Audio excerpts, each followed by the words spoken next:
Itutur ko kayo saglit ha, habang papasok ako sa factory. Kukunan ko ng kaunti para naman kahit pa paano makita nyo yung ano ng Korea, sitwasyon ng Korea kapag ng winter. Ayan, puro yelo na ang daan. Ayan, nagbabike ako nyan habang papasok sa school, sa work. Grabe. Ayan, ayan, puro yelo na yan. Ayan, doon dinadaanan ko, puro yelo yan, tuloy-tuloy. Swerte ko nga kasi medyo manipis pa yung bagsak.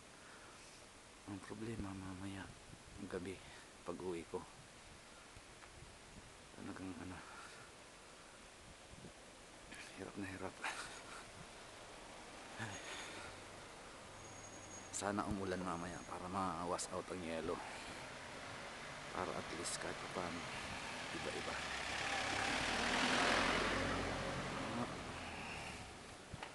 Pumapayong pa siya.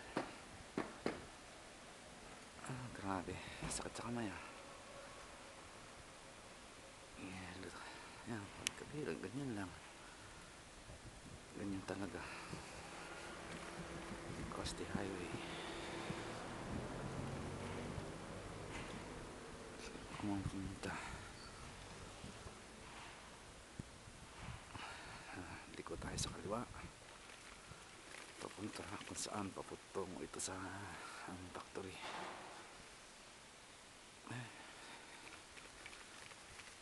Malamig. Yan, may Koreano nakapayong.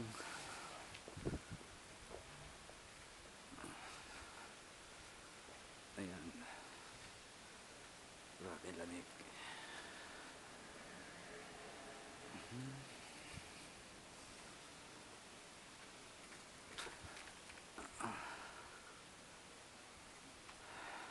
Sakit sa kamay, lamig. And then kaliwa tayo, este kanan naman. Yan, yan, ito pumunta sa factory namin. Hindi naman delikado kasi hindi naman highway yung dinadaanan. Tumatawid lang ako ng isang stoplight and then puro iskinita na lang.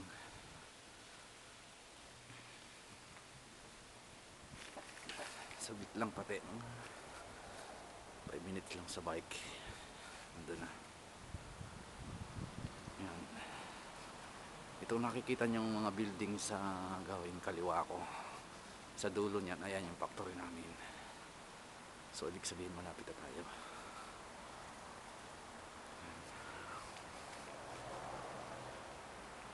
Hirap ng buhay pag malamig sa Korea. Yan, malapit na. Ito tayo. Ako, punong-puno ang garahe. Ayan. Ayan, yung taas na yan, yan ang aming factory. Ayan, o. Ayan, yung pinakataas. Yan ang factory. Up. Garahe ko ang bike dito. Tabi. Ay, oh, grabe. Grabe lamig.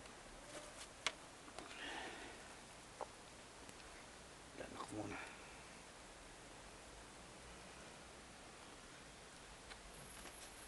Ay, sandali.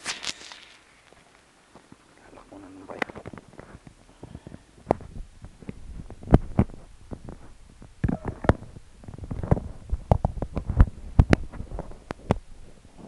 Kasi mga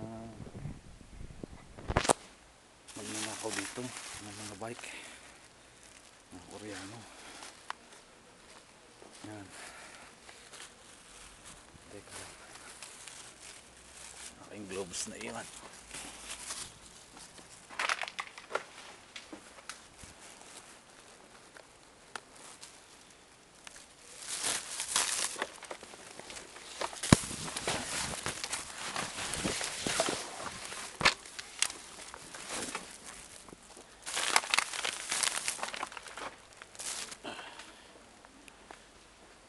Grabe.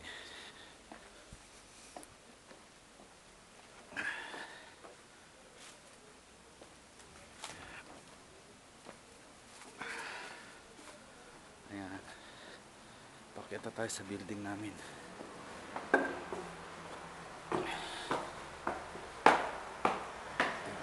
Kabila niyan, highway din.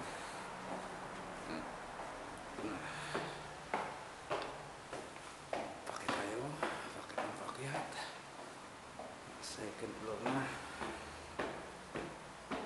Pakit sa third floor. Yan. Third floor na tayo. Factory din to. Tahiyan ng damit, garments. Yan. Ang sa aming fourth floor. Yan.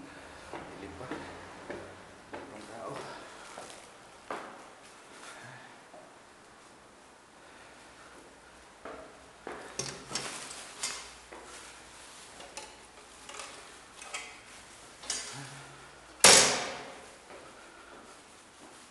Dali. Buksan ko lang yung factory.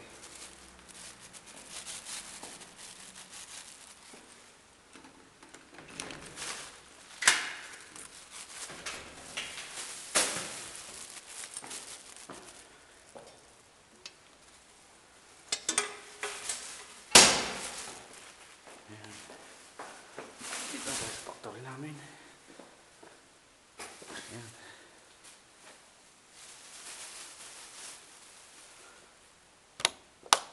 Ayan, buhay ko ilaw. Ayan na yung factory. Ayan. Ayan. Ayan yung damisan nilalagyan ng damit. Pagtatatak. Ayan. Pasok tayo dito. Ayan. Ayan, dito tayo sa opisina. Ayan, dito na ulit. Ay, nako. Tuloy pa rin ang ulan. Ito na, dito na ako sa 4th floor. Ay, paano baka dumating na ang amo ko? Start kasi ng work namin eh.